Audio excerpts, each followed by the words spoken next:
Assalamualaikum warahmatullahi wabarakatuh. Alhamdulillah bersama-sama kita buka pertemuan pada malam hari ini dengan membacakan basmalah. Bismillahirrahmanirrahim. Alhamdulillah nahmaduhu wa nasta'inuhu wa nastaghfiruh wa na'udzu billahi min shururi anfusina wa min sayyiati a'malina. من يهد الله فلا مضل له ومن يضلل فلا هادي له أشهد أن لا إله إلا الله وأشهد أن محمدا عبده ورسوله لا نبي بعده اللهم صل وسلم على محمد رسول الله وعلى آله وصحبه ومن تبعه ووالاه إلى يوم القيامة Rabbi shrah li sadri wa yassir li amri wahlul 'uqdatam min lisani yafqahu qawli Rabbi zidni ilma warzuqni fahma. Qala Allah Ta'ala fil Qur'anil Karim A'udzu billahi minasy syaithanir rajim Ya ayyuhalladzina amanu taqullaha haqqa tuqatih wa la tamutunna illa wa antum muslimun. Wahai orang beriman, bertakwa kepada Allah dengan benar. Jangan kalian mati kecuali dalam keadaan sebagai orang yang berserah diri kepada Allah sebagai seorang muslim. Ya ayuhan nasu taqu rabbakum alladzi khalaqakum min nafsin wahidah wa khalaqa minha zawjaha wa bassa minhuma rijalan katsiran wa nisaa'a واتقوا الله الذي تساءلون به والأرحم إن الله كان عليكم رقيبا يا أيها الذين آمنوا اتقوا الله وقولوا قولا سديدا يصلح لكم أعمالكم ويغفر لكم ذنوبكم ومن يطع الله ورسوله فقد فاز فوزا عظيما. Alhamdulillah, puji syukur kita haturkan kehadirat Allah Subhanahu wa taala atas segala limpah rahmat, taufik dan hidayah yang telah Allah berikan kepada kita semua. Salawat dan salam semoga senantiasa tercurah pada Nabi kita Nabi Muhammad sallallahu alaihi wasallam beserta kerabat, sahabat dan pengikut beliau hingga akhir zaman. Malam hari ini kita akan melanjutkan kajian kita surah Al-Fath. Surah yang ke-48 terdiri dari 29 ayat, termasuk golongan surah Madaniyah. Artinya surah ini diturunkan setelah fase hijrahnya Rasulullah SAW dari Mekah ke Madinah, tepatnya di tahun 6 Hijriah. Jadi surah Al-Fath ini turunnya di tahun ke-6 Hijriah, bertepatan dengan peristiwa terjadinya perjanjian Hudaybiyah itu di tahun ke-6 Hijriah. Surah ini turun, ulama tafsir mengatakan dalam rangka menjelaskan, menjawab isi dari perjanjian Hudaybiyah, perjanjian antara umat Islam sama kaum Quraisy, kaum kufar Quraisy, yang pada saat itu perjanjiannya itu terlihat oleh sahabat lebih menguntungkan pihak kaum Quraisy, kaum kafir Quraisy. Kalau sahabat menyarankan kepada Rasulullah supaya tidak menerima perjanjian tadi. Itu kan Rasulullah bermimpi untuk masuk ke kota Mekah untuk ibadah umroh dengan aman. Lalu dikirimlah utusan ke sana Utsman bin Affan untuk menyampaikan bahwa ini umat Islam lebih kurang sekitar 1.400 orang akan datang ke Mekah, masuk ke kota Mekah untuk ibadah, mau ibadah. Nah, tetapi ternyata tidak diizinkan oleh orang kaum kufar Quraisy. Bahkan Utsman bin Affan itu sempat ditahan. Lalu hadis berkembang bahwa Utsman bin Affan sudah dibunuh. Lalu Rasulullah mengajak seluruh sahabat untuk berbaiat, yang dikenal dengan baiat Ridwan, Nanti dijelaskan di dalam surah Al-Fath. Ya, jelaskan. Jadi baiat Ridwan bahwa kondisi setia, apapun sahabat-sahabat semua tetap setia pada perjuangan Rasulullah. Akhirnya setelah itu orang kafir Quraisy takut juga nih dengan umat Islam sudah berbaiat kepada Rasulullah nih, siap mati bahasanya kan. Mau sudah baiat itu kan jadi setia tuh, harta benda jiwa nyawa pun siap berkorban. Akhirnya Utsman bin Affan dilepaskan. Lepas dari mereka, caranya Rasul menerima berbekalah Rasulullah dari perjanjian nanti di tahun ke-10 Hijriah baru bisa masuk ke kota Mekah dengan aman. Surah Al-Fath juga artinya menang. Artinya menang ini ceritanya tentang bagaimana ditundukkannya kota Mekah, ditaklukkannya kota Mekah. Inna fatahna laka fatham mubina. Sesungguhnya telah kami berikan kepadamu kemenangan yang dekat. 6 Hijriah bersepakat damai. Berapa tahun setelahnya kota Mekah berhasil ditundukkan oleh umat Islam dalam keadaan damai, tanpa pertumpahan darah sedikit pun tidak, damai menerimanya.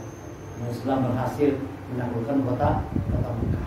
Itu terjadi peristiwanya di tahun 10 Hijriah, penaklukan kota Mekah. Sedang perjanjian Hudaybiyah dan turunnya surah Al-Fath ini terjadi pada tahun ke-6 di ayat 1 sampai ayat 4 kemarin ya, sampai ayat 5 ya. Kita kaji tentang bagaimana konsep kemenangan itu. Artinya Al-Quran yang paling kita baca, dia bukan sekedar cerita masa lalu, bukan sejarah masa lalu, tapi Quran ini kalau kita baca, dia adalah konsep hidup kita untuk saat ini. Quran ini berlaku dulu, sekarang dan akan datang.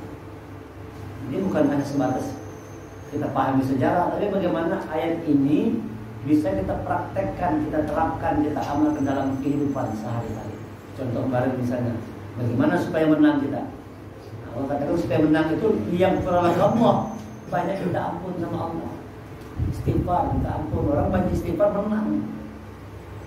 Tandanya kita menang itu masih mau meminta ampun sama Allah, itu menang dunia, menang akhirat. Orang yang hatinya itu selalu menyadari salah, itu orang menang namanya. Menyadari kekurangan diri, menyadari kelemahan diri kita, dan kita mau bertobat, mau kembali kepada Allah. Itu tandanya orang yang menang. Kalau orang yang kalah itu sebaliknya, salah itu tidak mau ngaku.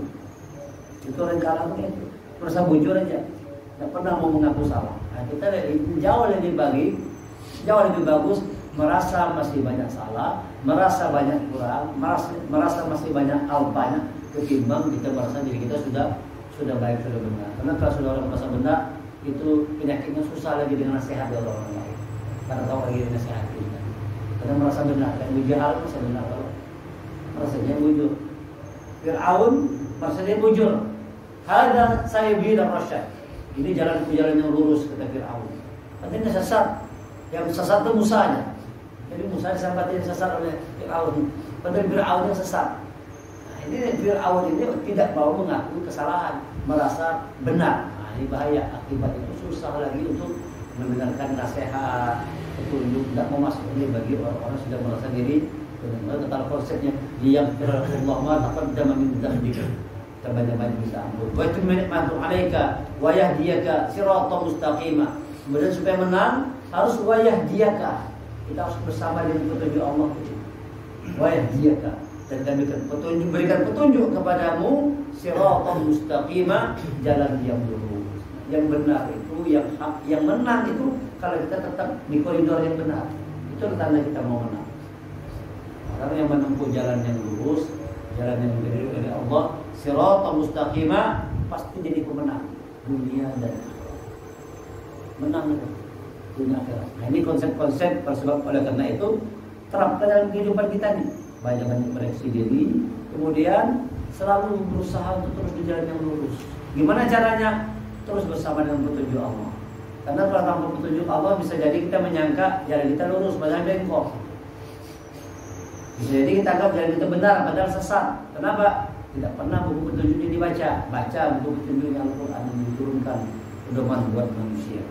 Wa yansurukallahu nasran aziza, maka orang yang selalu istighfar, orang yang selalu bersama dengan petunjuk Allah, wa yansurukallahu, Allah menolong dirinya. Nasran aziza, dengan pertolongan yang kuat.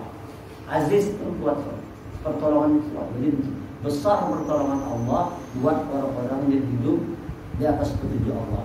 Buat orang-orang yang selalu membaca diri, mengkoreksi diri, melihat kekurangan dirinya, Allah turunkan pertolongan buat dirinya dengan pertolongan yang kuat. Kemudian kata selanjutnya, waladzi anzala sakinah, Allah turunkan ketenangan. Hadiah bagi orang yang bersama Allah ini, orang-orang yang menang jalan Allah, anzala sakinah fi qulubihim, turun ketenangan ke dalam hatinya. Masya Allah. Kalau bersama petunjuk Allah itu begitu, hidup tenang. Seberat apapun masalah yang dihadapi, ya tetap tenang aja. Karena dia sadar semua dari Allah. Kalau orang berprinsip seperti itu, hidup itu nyaman aja. Hidup itu mudah sebetulnya kalau kita paham. Kalau kita paham bahwa apapun yang terjadi itu semua dari Allah, gimana jadi? Tugas kita ini berusaha, bekerja, berjuang, berbuat yang terbaik. Segala sesuatu yang serahkan, tawakal Allah. Tawakal kepada Allah. Nah, karena tidak selamanya apa yang kita harapkan terjadi. Kita maunya A, ternyata Allah beri kita C. Nah, beda. Dan kita jangan suzon. Kita anggap, kenapa orang tidak aku berdoa? Demikian Allah selalu ngomong berdoa. Di Quran dikatakan kalau kau berdoa dikabulkan. Kenapa terjadi? Kita minta A dikasih oleh C. Itulah ijabah Allah. Karena yang tepat buat kita itu C tadi, bukan A. Allah kalau aku kasihkan apa yang minta itu kan membuat dirimu sengsara. Aku kasih C supaya kau selamat. Itu cara Allah, tidak boleh suzon. Kemudian selanjutnya katakan Allah, orang-orang yang di jalan Allah ini walillahi judulus samawati wal ardi, diturunkan tentara langit bumi yang menjaga, melindungi, menolong orang-orang yang berjuang di jalan Allah untuk meraih kemenangan. Lidhulal mu'minin wal mu'minat jannatin tajri min tahtiha al-anhar khalidina fiha. Allah masukkan orang yang berjuang di jalan Allah, yang banyak minta ampun sama Allah, yang berjalan yang lurus tadi, yang dapat pertolongan Allah tadi itu, Allah masukkan ke dalam surga yang mengalir sungai-sungai di bawahnya. Khalidina fiha, kekal mereka di dalam. Wa yukaffiru anhum sayyi'atihim, dan Allah hapuskan segala keburukannya. Dihapuskan segala keburukan, wa kana dzalika 'indallahi fawzan 'azima. Dan itulah adalah sebuah kemenangan yang agung. Jadi menang itu adalah kalau kita mampu menundukkan diri kita sendiri, bukan mengalahkan orang lain. Pemenang sejati itu orang yang mampu mengalahkan dirinya sendiri. Apa yang dikalahkan? Rasa malas, rasa sombong, rasa angkuh, rasa iyanya. Nah itu tuh dapat dikalahkan. Ketika kita mampu mengalahkan segala ego kita, itu namanya orang yang menang. Fauzan 'azima, kemenangan yang agung itu bukan mengalahkan musuh, tapi orang yang mampu mengalahkan hawa nafsu. Nafsunya kau kendalikan, nafsunya kau dia atur. Itu ayat kelima. Sekarang kita masuk ayat ke-6. A'udzubillahi minasyaitonir rajim. Wa yu'adzibal munafiqina wal munafiqati wal musyrikina wal musyrikati dhannina billahi dhanna as-saw. Alaihim dairatus saw wa ghadiballahu alaihim wa la'anahum wa a'adda lahum jahannam wa sa'at masira. Dan dia mengazab orang munafik laki-laki dan perempuan, dan orang musyrik laki-laki dan perempuan yang berprasangka buruk terhadap Allah. Orang-orang munafik itu banyak prasangka buruk. Jadi biasakan dia lain tuh. Wajar orang munafik tadi. Wah, Rasulullah dan sahabat itu begitu, jangan kembali lagi. Mereka akan mati dibunuh orang kafir Quraisy. Jadi orang munafik. Orang munafik itu banyak berprasangka buruk, termasuk juga orang musyrik berprasangka buruk. Jadi kita dalam juga boleh sangka buruk, sangka baik terhadap Allah. Jangan banyak suuzon, banyak husnuzon. Kalau kita husnuzon, nanti insya Allah husnul khotimah. Orang yang selalu sangka baik, terutama kepada Allah, husnul khotimah. Sebaliknya orang-orang yang suuzon, zannat sawu, dairatus sawu, dikembalikan kepada tempat yang buruk. Kalau diri kita ciptakan buruk, kawan-kawan, yang datang buruk semuanya. Namun kita ini menciptakan diri kita, kita buat diri kita buruk, maka yang datang diri kita itu buruk juga. Kalau orang tua hati jelek, pikirannya jelek, ucapannya jelek, nanti yang datang kepada dia yang jelek-jelek juga.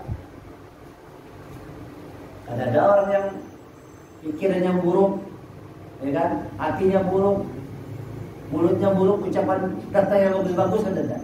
Itu sunatullah. Siapa yang berbuat buruk, yang datang kepada dirinya yang buruk-buruk juga. Datang buruk-buruk juga. Kalau kita ingin yang datang kepada kita adalah kebaikan, buat diri kita, jadikan diri kita ini sebagai orang yang baik. Dari cara berpikir kita baik, dari husnuzon, positif tinggi. hati kita baik, dua orang lain baik. Nah, kemudian ucapan kita juga ahsanul, ucapan kita juga adalah ucapan yang baik. Kalau kita melakukan kebaikan, maka insya Allah yang datang kepada kita juga adalah kebaikan. Sebaliknya kalau kita melakukan keburukan, yang datang juga keburukan. Oleh sebab itu jauhkan yang namanya keburukan. Salah satunya dhanna saw, prasangka buruk. Nah, jangan banyak prasangka buruk kalau orang lain. Itu menghancurkan diri kita sendiri. Jangan banyak berprasangka buruk. Sebagaimana orang-orang munafik, orang musyrik yang banyak berprasangka buruk terhadap umat Islam. Sangkanya buruk terus. Sampai ini kan ibadahnya kita ini teroris lah. Ibadahnya umat Islam Indonesia ini anti Pancasila. Sangka buruk terus. Memang orang munafik begitu. Ya kan? Orang munafik memang seperti itu dia. Menyebarkan isu-isu bahwa Islam ini kamu mendukung pemerintahan, lalu misalnya dicap radikal. Itu tuh. Kamu kita ini misalnya melawan sedikit aja, koreksi sedikit, kritis sedikit aja, radikal. Kamu kita umat orang Islam langsung dicapnya radikal. Senjatanya, mulai bahaya itu orang munafik tadi itu. Sejak zaman Nabi sudah kayak itu. Kalau Islam dikatakan orang-orang yang keras atau segala macam, berprasangka buruk. Wa ghadiballahu alaihim wa la'anahum wa 'adda lahum jahannam wa sa'at masira. Dan Allah murka kepada mereka dan mengutuk mereka. Jadi hati-hati, prasangka buruk itu bisa mendatangkan murkanya Allah. Bukan sekadar murka, wa la'anahum, dan laknat. Kepada prasangka buruk ini bisa membuat murka Allah dan membuat sebab turunnya laknat Allah. Itu akibat terlalu sering berprasangka buruk. Jangan main-main dengan sangka buruk. Jangan ditanggap enteng. Jauhkan sangka buruk dari hati kita ini. Jauhkan. Ya. Quran dikatakan dalam surah Al-Hujurat, ya ayyuhalladzina amanu tanibu katsiran minadh-dhanni. Inna ba'dadh-dhanni. Wahai orang beriman, jauhlah prasangka buruk, karena prasangka buruk itu adalah dosa. Dalam hadis Rasul dikatakan, jauhi prasangka buruk, sebab prasangka buruk adalah perkataan yang paling dusta, itu adalah sangka buruk. Sebab kalau orang sudah persangkanya buruk, kalau bapaknya salah ada, salah kan? Orang itu kan membuat apa-apa, itu pada akhirnya ada persangka buruk. Ini itu nama curang, padahal ada. Ini itu nama pengkhianat ini, sedang ada seperti itu. Nah ini dikatakan Rasulullah dalam hadisnya, perkataan yang paling dusta itu adalah prasangka buruk. Sebenarnya prasangka buruk itu adalah seburuk-buruk perkataan. Sangka buruk itu bisa membuat perkataan kita jadi tidak muncul. Jadi tidak. Kalau kita punya keburuk sama orang, fitnah ada isinya. Maka kata Allah, jangan seperti orang-orang munafik, musyrik yang dhanna saw. Mereka sangka buruk tidak hanya terhadap manusia, sangka buruknya terhadap Allah. Dzannina billahi dhanna saw, mereka berprasangka buruk terhadap Allah. Apalagi kepada manusia. Kalau Allah jadi sangka buruk, ini juga repot orang munafik, orang musyrik. Yang kepada manusia sama Allah aja sangka buruk. Lalu kata Allah, wa a'adda lahum jahannam wa sa'at masira, dan neraka jahanam itu seburuk tempat kembali. Kembali kepada tempat yang buruk bagi orang-orang yang berprasangka buruk. Walillahi junudus samawati wal ard wa kana Allahu 'azizan hakima. Dan milik Allah bala tentara langit, bumi, dan Allah Maha Perkasa, Maha Bijaksana. Wa kana Allahu 'aziz. Artinya kita kalau menghadapi sesuatu yang buruk tadi, memang harus punya kemampuan aziz. Azizan hakima, kuat dan bijaksana. Jangan lemah kita. Rasulullah tuh bayangkan bagaimana tuh sangka buruk orang kafir terhadap Rasulullah, kebencian orang-orang musyrik terhadap Rasulullah sangat luar biasa. Tetapi Rasulullah itu aziz, kuat. Dihadapinya aja. Disambati macam-macam, tenang dihadapinya. Hakimah, bijaksana. Kadang-kadang itu begitu. Jadi kita sendiri ngalamin itu. Kalau kita diserang orang, difitnah orang, dicaci maki orang, itu memang tidak nyaman. Kalau kita kadang kuat, kita bisa mukul orang, kira-kira seperti itu. Kadang-kadang kuat kita bisa hilang kesabaran kan. Makanya kata Allah diperlukan makan Allah azizan hakim. Diperlukan sifat aziz, artinya kekuatan kita bertahan menghadapi sesuatu yang kita sukai. Dalam hidup kan seperti itu. Kadang-kadang kita berhadapan dengan hal-hal yang kita senangi, nyaman. Tapi kadang-kadang kita harus berhadapan dengan hal-hal yang tidak kita sukai. Nah, ketika berhadapan dengan hal-hal yang kita disukai ini yang perlu kekuatan. Kalau berhadapan dengan hal-hal yang menyenangkan, nyaman aja. Ya, kalau nyaman aja kita suka, senang. Ketemu kawan yang kita senang dengan dia, nyaman. Coba ketemu orang yang kita kan suka, benci. Itu nggak ibadah. Muar benar dia kemudian mukanya dia muar benar. Mau benar ya. Ada kita tuh. Padahal di situ tuh letak kekuatan kita tuh aziz, kuat dan kita berhadapan dengan sesuatu yang tidak kita senangi. Harus menerima. Quran mengatakan bisa jadi sesuatu yang kamu sukai itu karena bagus bagimu. Sebaliknya sesuatu yang tidak kamu sukai itu yang baik buat dirimu. Wa asa kalau syai'a wa huwa khairul lakum wa sa'amru syai'a wa huwa syarrul lakum wallahu ya'lamu wa antum la ta'lamun. Bisa jadi kamu suka sesuatu tapi itu tidak baik bagimu. Bisa jadi kamu membenci sesuatu tapi itu baik bagimu. Datang sesuatu yang kita tidak suka, barangkali itu yang baik buat kita. Kalau contohkan kemarin kalau kita dihina orang, disambat orang, difitnah orang, dimusuhi orang, dibenci orang, mungkin itu cara Allah supaya derajat kita naik. Supaya derajat itu naik, oleh kasih Allah kita support kepada kita sukai. Dan kalau kita selalu husnuzon, ini mungkin Allah sedang menguji aku. Nah, kada marah ya. Ini mungkin Allah sedang ingin menaikkan derajatku. Lalu kita kuat menghadapi masalah. Coba kalau kita tidak punya kemampuan aziz, sudah. Ada orang kadang-kadang sampai berdiri dan sebagainya. Ada kan terjadi di Banjar tuh, ada anak sekolah, kita sekolah, dia bunuh kawannya gara-gara dia bully aja. Ada kan?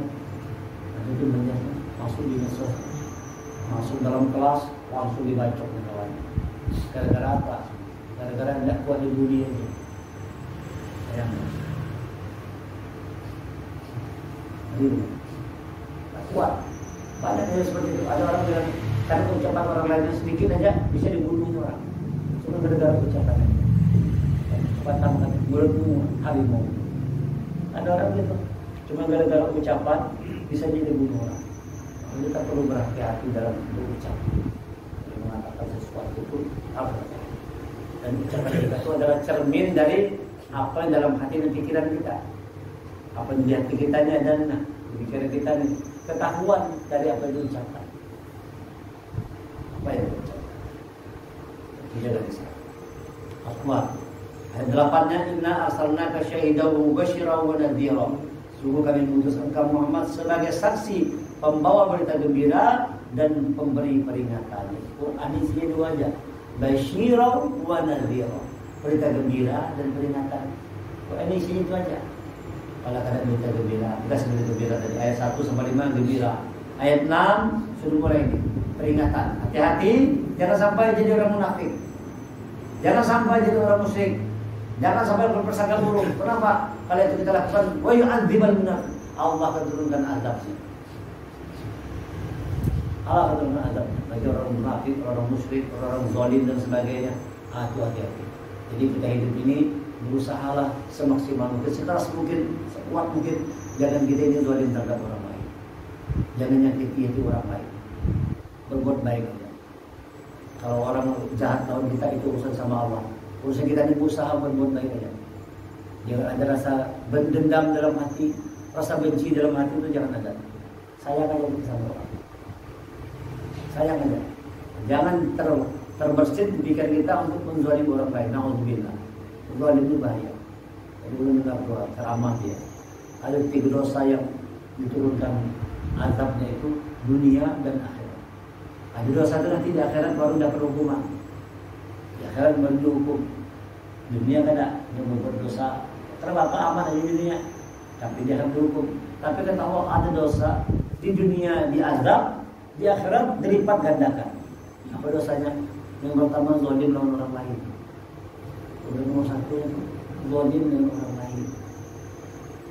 Suka menjahiti orang.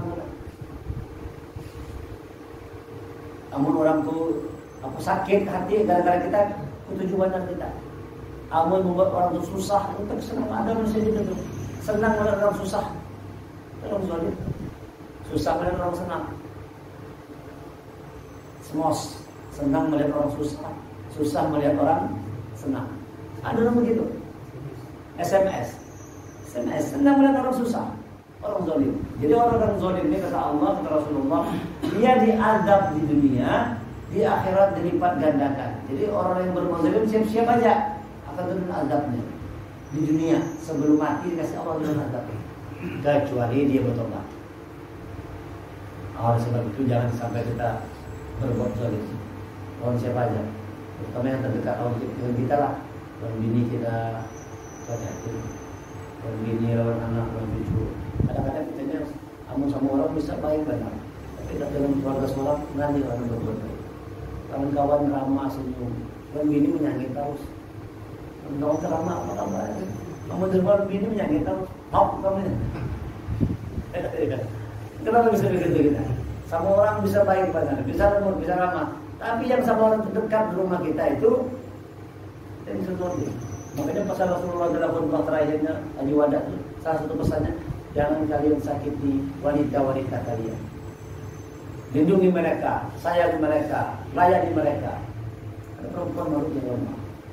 Itu pesan Rasulullah di Haji terakhir, jangan berbuat zalim terhadap orang lain, jangan menyakiti wanita-wanita kalian. Kenapa sampai ada pesan seperti itu? Karena Rasul melihat kecenderungan laki-laki ini mudah menyakiti pasangan. Kamu sama orang mungkin kan enggak. Karena bini di rumah aja. Hanya kata Rasulullah kan, sebaik-baik kalian kan khairukum li ahli. Sebaik-baik kalian adalah orang yang paling baik dalam keluarganya. Khairukum li ahli. Sebaik-baik kalian adalah orang yang paling baik lawan keluarganya. Nah, ini orang yang paling baik. Kenapa begitu kata Rasulullah? Sebab berbuat baik sama keluarga itu paling alih. Amun sama orang dia nyaman berbuat baik. Lawan keluarga seorang kali kan. Paling baik lawan keluarga. Nah, jadi isi Quran itu isinya itu berita gembira dan peringatan. Terima. Litu'minu wa isbillah litu'minu billahi wa rasulihi wa tu'azziru wa tuwaqqiru wa tusabbihu bukratan wa asila. Dan kamu semua beriman kepada Allah, agar kamu semua beriman kepada Allah dan Rasulnya, menguatkan agamanya, itu menjadi Rasul. Wa tu'azziru, agar kamu tu'azzir, menguatkan, meneguhkan agamanya. Wa tuwaqqiru, memuliakannya. Wa tusabbihu, dan bertasbih kepadanya. Bukratan wa asila, pagi dan petang. Kalau orang itu, makanya kata Rasul, siapa orang yang bertasbih, berzikir pagi petang, dia seperti orang yang punya baju besi kuat, zikir pagi petang. Bukratan wa asila, litu'minu billahi wa rasulihi wa tu'azziru wa tuwaqqiru wa tusabbihu bukratan wa asila, agar orang beriman kepada Allah dan Rasulnya, menguatkan agamanya. Jadi kalau tadi kita beriman kepada Rasul, menguatkan agama, maksudnya itu ikut menjaga, ikut membela, melindungi Islam. Siapa lagi menjaganya kalau bukan kita? Kalau sudah ada usaha orang untuk menghancurkan Islam, tumbuhkan semangat jihad dalam jiwa kita, semangat membela agama Allah. Jangan diam-diam aja. Rasulullah sampai itu orang pada sakit, pada marah. Tapi kalau sudah urusan agama Allah yang dihinakan, terhunus pendapat. Jadi memang betul-betul menjaga agama Allah, menjaga agama Allah. Jangan sampai agama Allah itu lenyap dari muka bumi. Islam ini kalau tidak dipertahankan lenyap. Karena musuh Islam banyak mana. Yang pasti kan orang Muslim itu lebih banyak jumlahnya pada Islam.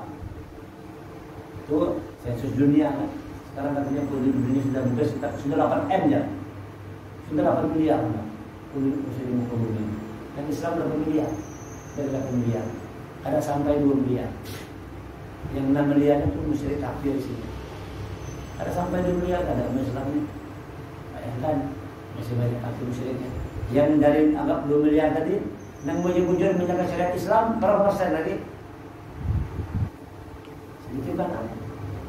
Mudah-mudahan kita termasuk kelompok orang yang sedikit. Tumbuhkan semangat juang, semangat membela agama. Wa tu'azziru, tanda kita beriman kepada Rasulnya, Ditu'minu billahi wa rasulihi wa tu'azziru. Tandanya kita beriman, maka kuatkan agamanya. Dengan menguatkan agamanya, jaga lindungi supaya Islam semakin kuat. Yang menguatkan Islam itu adalah Islam. Tapi yang menghancurkan Islam adalah Islam juga. Gimana? Kan orang kafir lah. Dalam sejarahnya kayak itu semua. Menghadapi kafir kita menang kan? Menghadapi, tapi begitu diadu enggak Islam sama Islam, nah yang membesarkan Islam seharusnya, tapi yang menghancurkan juga adalah orang-orang yang melambel dirinya dengan Islam. Nah, kita jangan sampai mau demikian. Jaga agama Allah. Wa tu'akhiru wa tuwaqqiru, dan membesarkannya. Besarkan agama Allah. Besarkan lindungi agama Allah. Wa tusabbihu, dan bertasbihlah kepadanya. Banyak bertasbih. Berzikir, bertahmid, bertahlil. Saban hari itu usahakan jangan lepas zikir. Pagi bertakbir kita subhanallah walhamdulillah wala ilaha illallah wallahu akbar. Allahumma shalli ala Muhammad wa ala ali Muhammad. Banyak berzikir. Bertasbih, bertakbir, bertahmid, bertahlil, berselawat, beristighfar. Astagfirullah, astagfirullah. Astagfirullah. Lakukan itu. Zikir pagi petang. Wa tusabbihu bukratan wa asila, dan bertasbihlah kepada Allah pada pagi dan petang. Karena kita tidak punya apa-apa untuk diberikan kepada Rasulullah, berzikir, bertasbih kepada Allah. Ya Rasulullah, kami punya teman-teman orang subuh-subuh nyaman, mereka datang sama Rasulullah. Mereka tuh berbuat baik, nyaman, duit banyak, memberi kurang, duit segala macam, memberi makan, memberi sedekah. Kami orang miskin tidak punya apa-apa, kayak pada berbuat baik. Ya Rasulullah, kalau banyak kalian berzikir kepada Allah, bertasbih, bertamid, bertakbir, bertahlil, itu nilainya sama dengan orang yang bersedekah. Sama aja. Subhanallah, alhamdulillah, wala ilaha illallah, Allahu akbar, wala haula wala quwwata illa billah. Banyak berzikir kepada Allah. Banyak mengucapkan istighfar, astagfirullah, astagfirullah, astagfirullah. Nah, setiap hari, pagi, petang, istighfar. Pagi, petang, selawat. Pagi 10 kali, malam hari, sore, petang hari 10 kali. Banyak selawat kepada Rasulullah. Banyak berzikir, mengingat Allah. Ala zikir. Mengingat Allah, hati akan menjadi tenang. Ala bidzikrillah tatma'innul qulub. Dengan mengingat Allah, hati menjadi tenang. Ini pesan-pesan ayat-ayat Allah dari ayat 1 sampai ayat yang ke-9. Kita masuk satu ayat lagi, terakhir ayat yang ke-10. A'udzubillahi minasyaitonir rajim. Innal ladzina yubayyi'unaka innama yubayyi'una Allah. Yadullahi fawqa aydihim. Faman nakatha fa innama yanquthu 'ala nafsihi. Wa man awfa bima 'ahada 'alaihi Allah fa sayutihi ajran 'azima. Huruf ayatnya sampai di situ. Jadi kisahnya tadi ini ayat 1 sampai 10. Ayat 10 nya ada huruf ayat, satu ruku, ada huruf satu kisah sampai situ. Ayat 10. Bahwa orang-orang berjanji setia kepada Muhammad. Innal ladzina yubayyi'unaka innama yubayyi'una Allah. Bahwa orang yang berjanji setia kepada engkau Muhammad, sesungguhnya mereka hanya berjanji setia kepada Allah. Jadi orang yang setia kepada Rasul adalah orang yang setia kepada Allah. Tanda orang mencintai Allah, dia cinta dengan Rasul. Orang kalau cinta Allah itu cinta Rasul. Kalau orang cinta Allah, dia pasti menjalankan sunnah Rasul. Kalau tidak menjalankan sunnah Rasul, cinta palsu katanya. Orang yang cinta Allah, orang berpegang teguh janji kepada Rasul, itu sama halnya dia berpegang teguh janjinya kepada Allah. Innal ladzina yubayyi'unaka innama yubayyi'una. Megang janji ini kadang mudah. Ada mudah dengan janji. Kita lahir ke muka bumi karena janji enggak? Kita ada di muka bumi ini karena ada janji. Kalau berjanji kita lahir, kita mati, kita hancur, kita gugur kita. Jadi kita ini lahir karena ada perjanjian. Maka perjanjian itu pegang teguh. Dalam perut itu sudah janji kita. Ketika aku mau ditiupkan janji dulu. Kalau janji kita terpenuhi, ada janji kita. Tanya oleh Allah. Alastu birabbikum. Benarkah Tuhanmu? Lalu kita mengatakan, oh bala syahidina. Benar ya Allah, kami bersaksi, Engkau Tuhan kami. Sudah bersaksi, sudah kita bersyahadah, sudah berjanji, sudah dalam perut rahim ibu bahwa Tuhan kita Allah. ada dendam lainnya. Nah, janji itu harusnya dipegang teguh. Jadi pesan Allah itu yang pertama, pegang teguh janji kepada Allah. Pegang teguh janji kita kepada orang lain, kepada kawan. Kan janji semua, kalau sebagai anak kita tidak janji sama orang tua. Ada kan? Apa janji kita sama orang tua? Kayak apa cara supaya orang tua bahagia? Jadi sama istri tidak? Ada. Jadi sama istri. Jadi sama anak ada juga. Demikian juga orang tua kepada anak. Semua kita terikat dengan janji, terutama menjaga janji kita kepada Allah. Kalau kita katakan pada yang lain kecuali Allah. Qalu pada syahid. Maka waktu kita lahir diingatkan lagi. Ada yang mengazankan, diingatkan janjinya. Ada yang bisikan, asyhadu an la ilaha illallah wa asyhadu anna Muhammadar Rasulullah. Ada yang bisikan kalimat la ilaha illallah. Diingatkan soal janji itu, janji setia. Setelah itu setiap hari 5 kali sehari minimal kita ulangi asyhadu an la ilaha illallah. 5 waktu sholat kita ulangi terus. Janji itu jangan lupa, terus terpegang sampai nanti waktu kita mau mati diminta lagi janjinya. Katakan la ilaha illallah. Orang yang memegang janji, teguh dengan janjinya ini kepada Allah, nanti insya Allah di hayatnya dia mengucapkan la ilaha illallah. Tapi orang yang lupa janji kepada Allah, tadi dia katakan bahwa Allah tujuan hidupnya, Allah Tuhannya, ternyata yang dia tuhankan harta, ternyata yang dia tuhankan kedudukan, ternyata yang dia tuhankan adalah keluarganya, anaknya, istrinya. Yang begitu itu sulit untuk dia menyebut nama Allah.